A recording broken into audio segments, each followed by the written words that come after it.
예, 일요일 비하인드 뉴스 안지연 기자 나와 있습니다.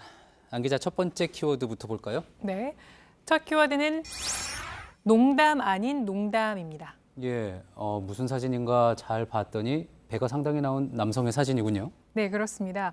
최근 리성건 북한 조평통 위원장이 우리 기업 총수들에게 이 냉면이 목구멍으로 넘어가느냐 이 말을 했다는 의혹이 제기된 바 있죠. 예. 그런데 이번에는 민주당 김태년 정책위 의장에게 했다는 말이 일부 언론에 보도되면서 논란이 됐습니다. 예, 이성훈 위원장이 계속 구설에 오르고 있는 모습이군요. 어떤 말입니까, 이번에는? 네, 이번에 했던 말은 지난달 5일이었는데요. 북한에서 열린 14선언 11주년 기념식 만찬장에서 있었던 말인데 리 위원장이 김태년 의장에게 배 나온 사람한테 예산을 맡기면 안 된다 이런 말을 했다는 겁니다. 예, 상당히 배 나온 남성분들, 배 나오신 분들 기분 나쁠 수 있는 이야기인데 만약에 사실이라면 농담이라고 보기에는 좀 과격한 이야기 같습니다.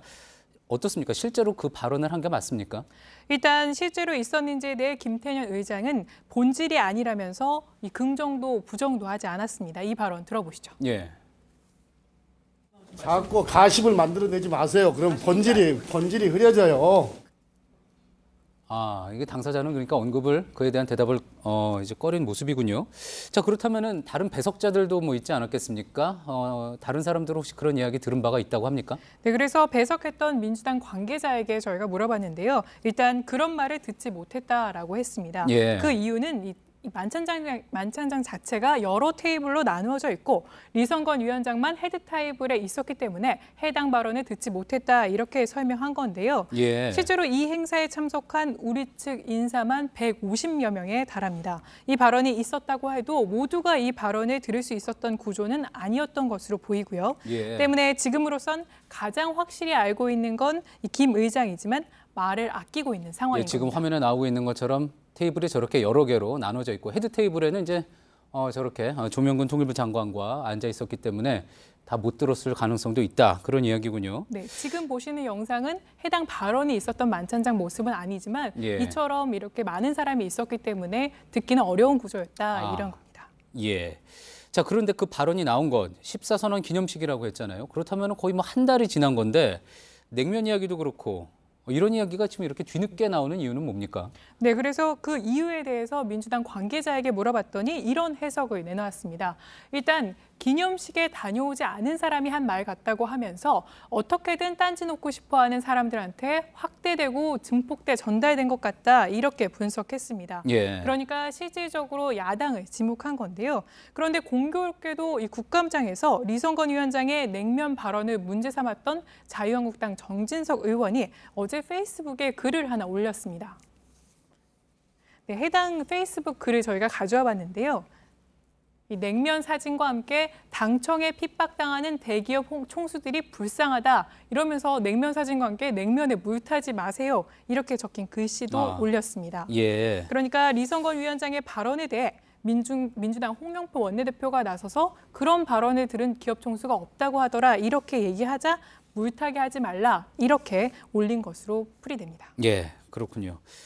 자, 그런데 이거는 어쨌든 이제 민주당 관계자의 분석인 거고요. 만약에 이성건 위원장이 실제로 그런 말을 한 거라면은 이 부분은 또 어떻게 해석을 할 수가 있겠습니까? 네, 그래서 여러 전문가들에게 물어봤더니 일단 발언을 만약 한 게 맞다면 이 외교적으로는 적절하지 않은 발언이다 이렇게 분석자들이 예. 많았습니다. 하지만 이 발언이 나온 것 자체에 대해서 의구심을 품기도 했었는데요.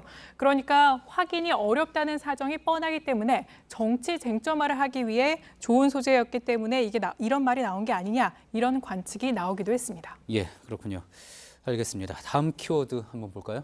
네, 다음 키워드는 허용되지 않은 드레스 코드입니다. 예, 드레스 코드. 어떤 옷을 입는 양식 이야기하는 걸 텐데 옷 이야기인가 봅니다. 네, 맞습니다. 그리고 오늘 논란이 되는 사진 자체가 바로 이 사진인데요. 예. 지금 보시는 사진 제 오른쪽에 있는 여성이 우간다 주재 터키 대사인 야유잘프 대사입니다. 예. 지난달 29일 대사관에서 열린 터키 공화국 수립일 공식 행사장에서 이처럼 그리스 의상을 입고 나와서 문제가 됐습니다.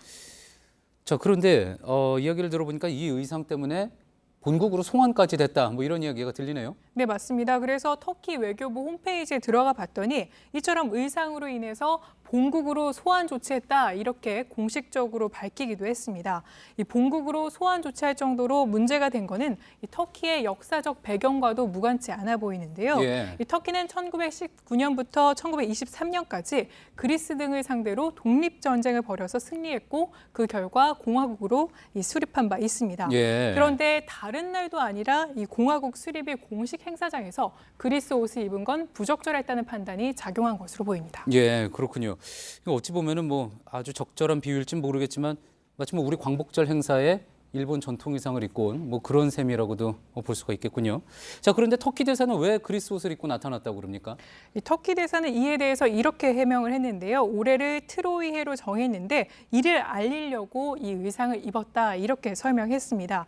이 터키 정부는 실제로 터키 서부에 있는 트로이 유적지를 알리기 위해서 올해를 트로이의 해로 지정한 바 있습니다. 예, 그렇군요. 잘 들었습니다. 비하인드 뉴스 안지연 기자였습니다.